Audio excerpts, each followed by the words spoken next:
반갑습니다. 오늘 열왕기하 12장 가도록 합니다. 12장은 11장과 연속적인 사건이죠. 11장에서 제사장 요야다가 요아스를 구해내고 그 요아스를 왕으로 세우는 것을 봤죠. 그래서 12장 1절은 이렇게 시작을 합니다. 에후의 제7년에 요아스가 왕이 되어 예루살렘에서 40년간 통치하니라.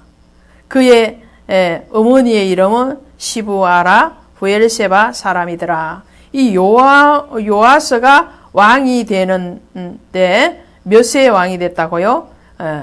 7살. 가장 어린 나이에 유다의 8번째 왕으로 등극을 합니다. 그리고는 몇 년을 다스리는가 하니까 40년간 다스립니다. 굉장히 긴 시간 동안 요아스가 왕이 있었는데요. 요아스를 숨겨서 교육을 시키는 사람이 제사장이라고 말씀을 드렸죠. 사무엘이 뛰어날 수 있었던 것은 하나님이 그를 택하시고 그를 성전에서 자라게 하셨죠. 하나님의 성전에서 먹고 마시면서 보고 듣는 것이 뭐겠어요? 당연히 하나님의 말씀이겠죠. 요아스도 마찬가지였습니다. 거기에다가 요아스를 양육했던 사람 요야다는 굉장히 훌륭한 제사장이었어요. 그래서 이 제사장인 요야다가 아달랴를 죽이고 난 뒤에 하나님과 백성 사이에 또 하나님과 왕 사이의 언약을 다시 갱신하게 하죠. 그리고 이 요아스의 정치력을 발휘하는데 어린 나이잖아요. 나이가 7살, 8살에 왕이 되었으니까 얼마나 모르겠어요. 알 수가 없죠. 그 나이에 아무리 똑똑하다 하더라도. 그러니까 뒤에서 서포트해 주는 사람이 누구냐면은 이 요야다예요. 요야다가 이 요아스를 도와서 성전을 재정비해 갑니다. 그러니까 아달랴가 다스렸던 6년 동안 이 성전은 완전히 무너졌던 거죠. 그럴 수밖에 없죠. 아달랴는 발과 아사랴를 신으로 섬겼기 때문에 하나님의 성전을 하나님의 성전답게 운영을 할 리가 만무한 거죠. 그러니까 성전의 기물들이든지 다 파손되었습니다. 그래서 6절에 보면 12장 6절에 보시면 요아스 왕 제23년에 이르도록 제사장들이 성전의 파송한 데를 수리하지 아니한지라.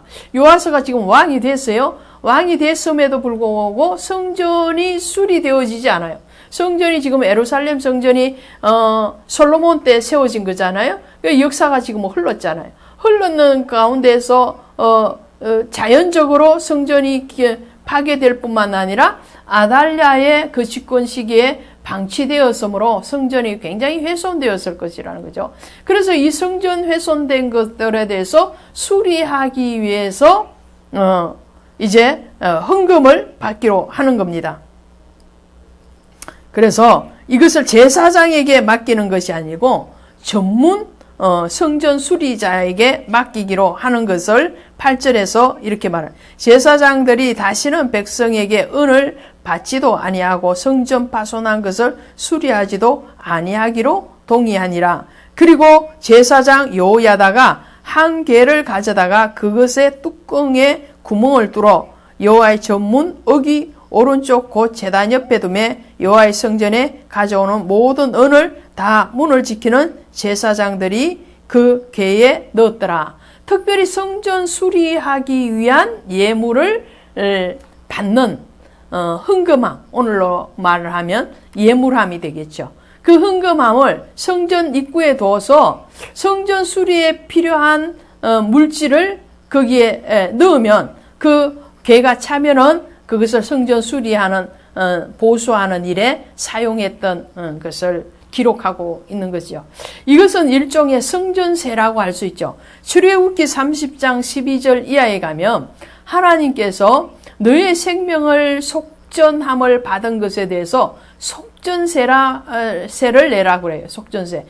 이스라엘의 백성들이 애굽에서 종살이 하다가 430년 만에 출애굽해서 오잖아요.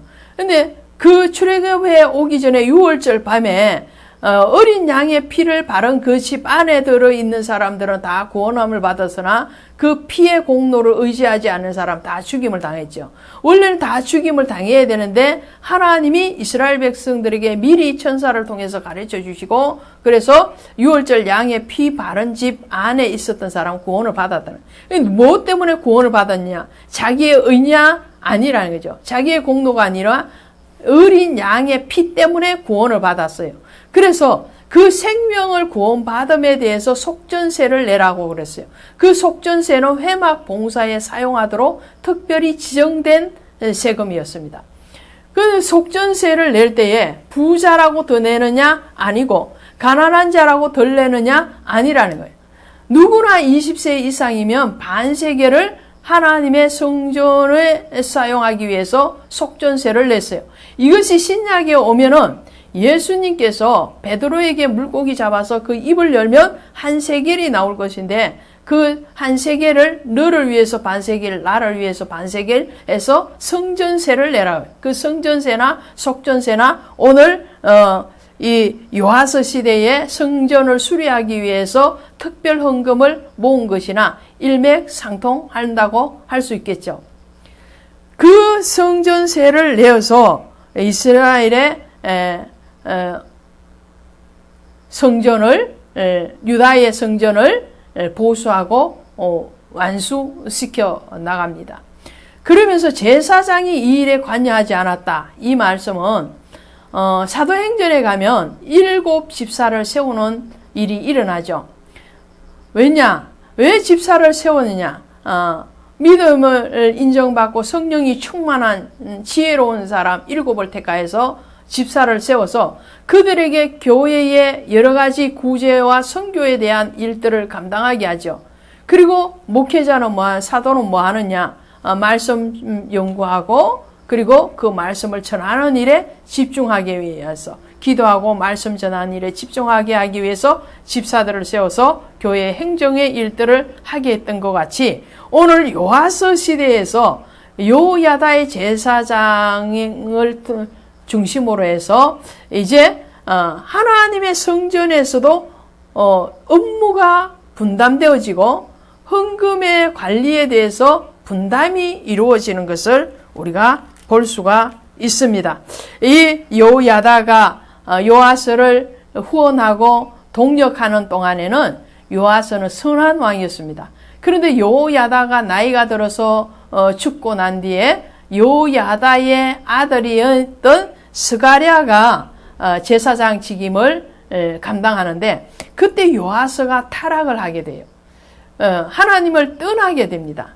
그 하나님을 떠나는 요아스에게 스가랴가 근의를 하죠. 책망을 합니다. 그 책망에 대해서 하나님 앞에 돌아오라. 발과 아세라를 섬기는 자리로 나가지 말고 이방 신을 섬기는 자리에 가지 말고 하나님의 신앙으로 세워져야 됩니다. 스가랴가 그렇게 직언을 하는데 요아스는 그 스가랴를 무참하게 죽여버리죠. 돌로 쳐서 죽여버립니다. 그로 인해서 하나님이 요아스를 버리죠. 그래서 요아스가 어떻게 해요? 어떻게 되나요? 12장 19절에 가면 요아스의 남은 사적과 그가 행한 모든 일은 유다 왕 역대 지략에 기록되지 아니하냐. 요아스의 신복들이 일어나 반역하기로 실로로 내려가는 길가에 밀로 궁에서 그를 죽였고 자기 신하들의 반역을 일으켜서 요아스는 살해되고 마는 것을 보게 됩니다.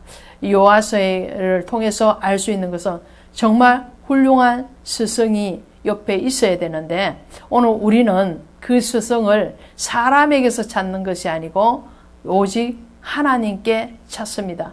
우리의 영원한 스승은 오직 하나님이신 예수 그리스도 그분입니다. 그러면 그분이 영원 전부터 영원 후까지 계심으로 먼저 죽어서 우리에게 빈자리를 남기지 않는 영원하신 왕이시고 스승이신 예수와 함께 끝까지 승리하되 믿음 안에서 예수의 신앙 안에서 승리하기를 주 예수의 이름으로 축원드립니다. 고맙습니다.